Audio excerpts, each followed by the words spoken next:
Your kid in your apartment? Yeah, my son was born in my apartment, and I did not have many conditions for an apartment to have a baby. And other people also had a baby in my building, so I was not the only person. Jane also had a baby in the building. And she's actually here. Where's Jane? Right there. Jane's also here. They're both neighbors. What I really appreciate from living in an occupied house is that when we were struggling and the building was dilapidated, was the moment when we really developed the most humanitarian approach towards your neighborhood, your community. And I think that's what made me really grow and appreciate a lot of the things that we take for granted on an everyday basis, such as flushing the toilet, and your poop goes away.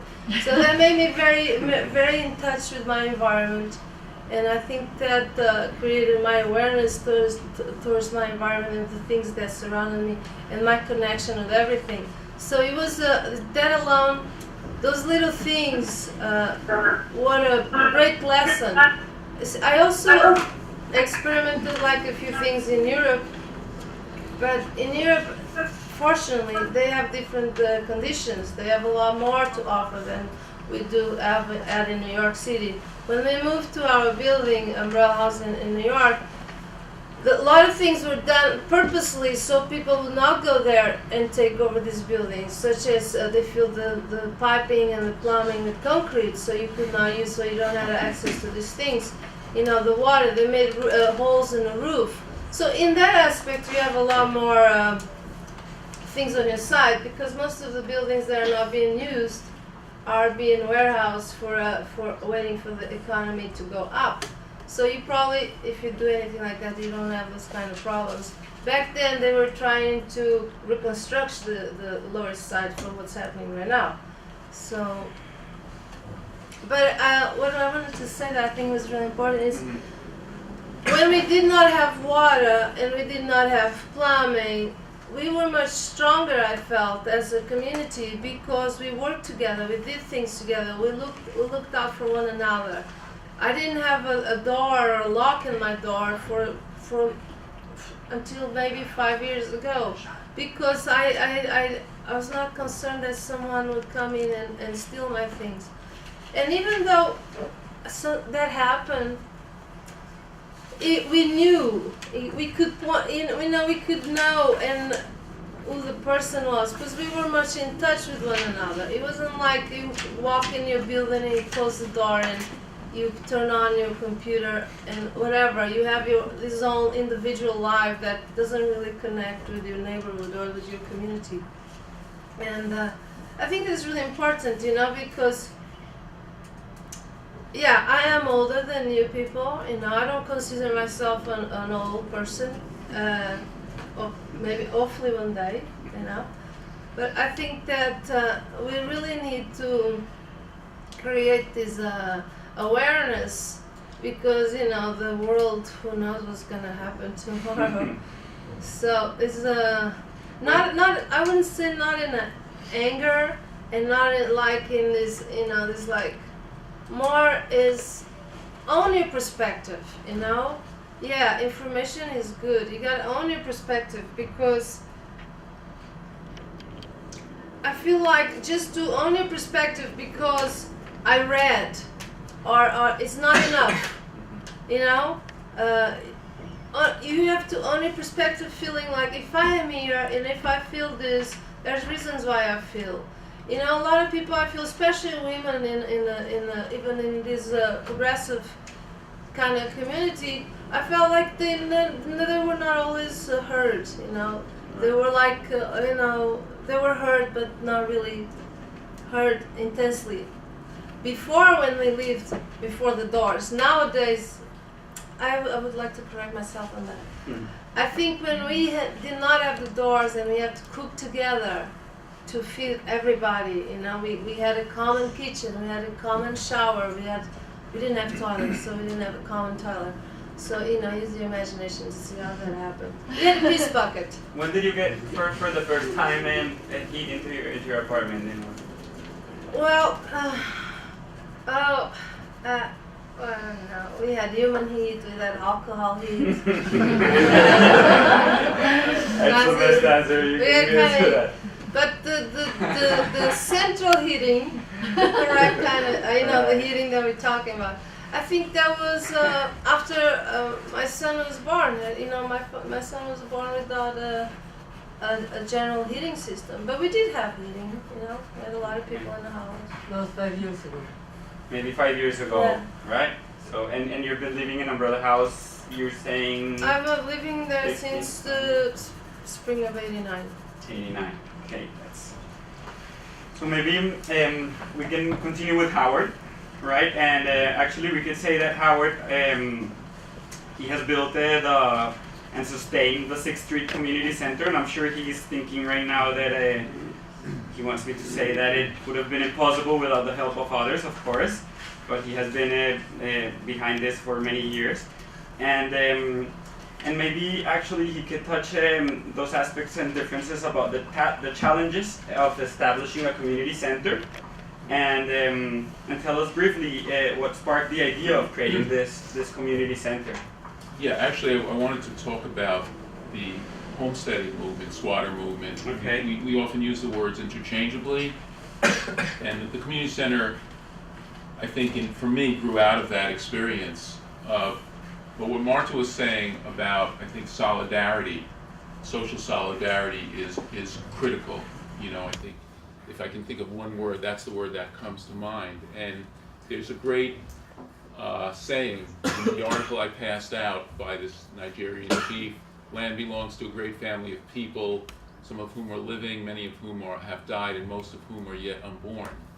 So land ownership, land squatting, homesteading, whatever we choose to call it, is really about stewardship of land, in my mind, not ownership per se. And stewardship means we care for the land, not just for ourselves, not just for the people that we're in solidarity with today physically, but in almost a spiritual way, with the unborn, okay, the people perhaps we don't know in the community, those people who are in need, low, moderate income people, people that don't have the opportunity for one reason or another to squat with us or homestead, but also need that opportunity. So that's a huge struggle, that's a huge challenge in this kind of movement.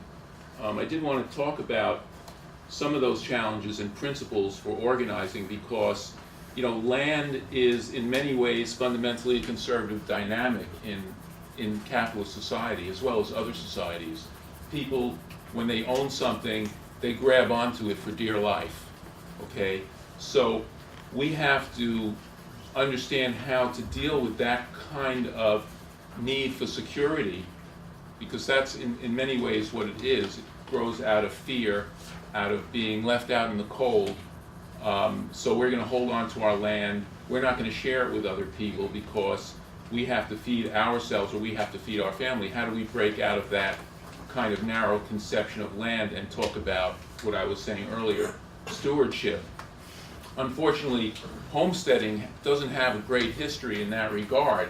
In the 1860s, just by way of history, the first Homestead Act was a means for the colonists, the white settlers, to grab the land from the Indians in places like Oklahoma and other areas that opened up in the West.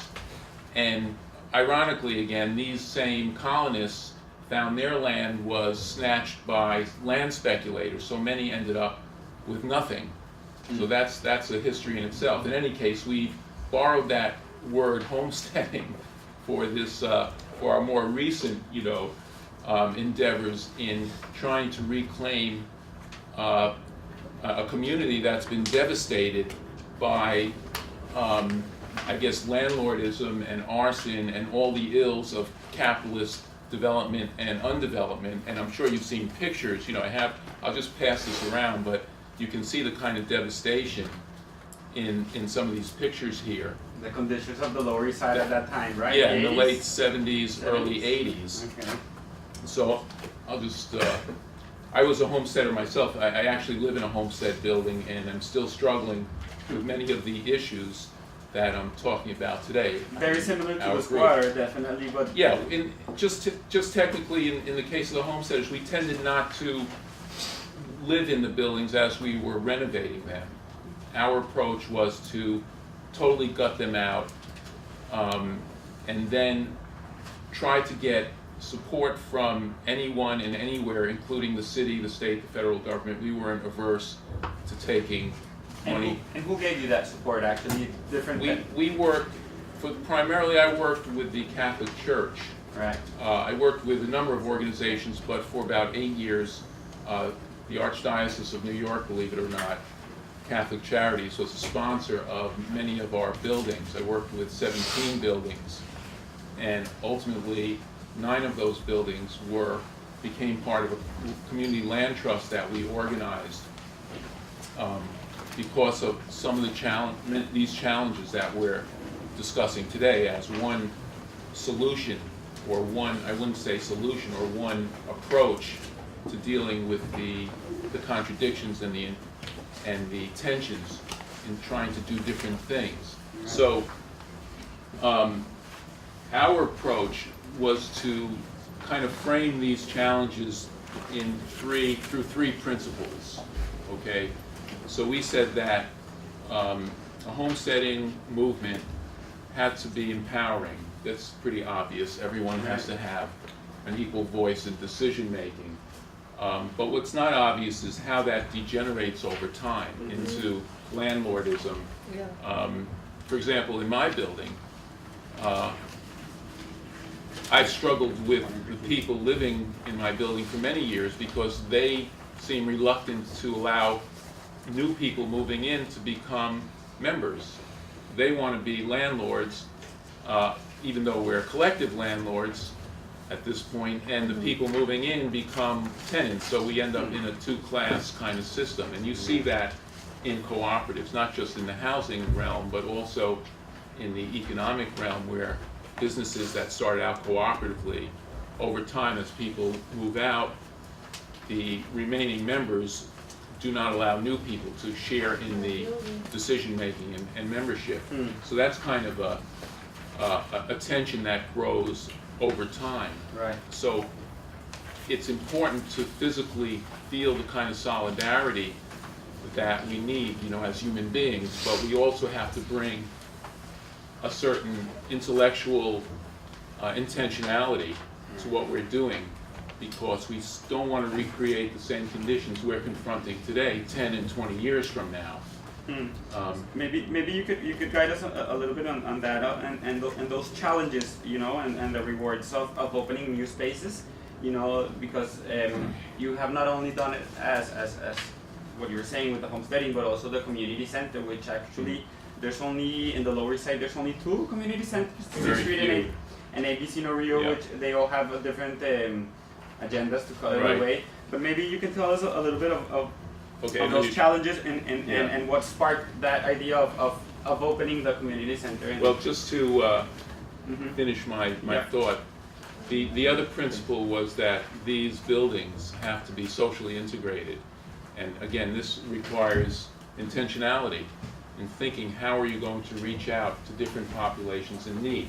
Otherwise, you revert to a social Darwinist model, where those who are most resourceful become the ones who are predominantly living in these buildings and in control of these buildings. So you have to think about sometimes quotas, setting aside apartments. Well, I think you always have to think about that for people who may not be able to do sweat equity, which is one of the foundations of the movement, but not everybody can do physical labor. You have elderly people, disabled people, you have sometimes large families, it's just not unemployed. You have to struggle with that. There's no easy solution, Right. but you do have to be intentional about doing that.